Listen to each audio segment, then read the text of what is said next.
বাদ কো আছে গো মসজিদেন মসজিদেন আমরা জ্বালাই তো থাকলো না আপু আমি বাড়িতে নাই হাই রে হাই শুক্রবার হলে খালি বাদ থাকে না দরকার আর বেদরকার তো কয় আহে না এলেই কই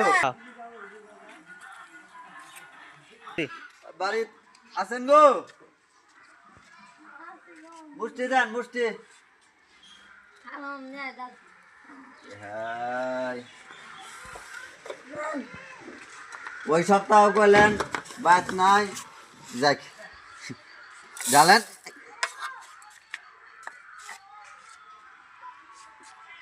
এটা না কথা হইলো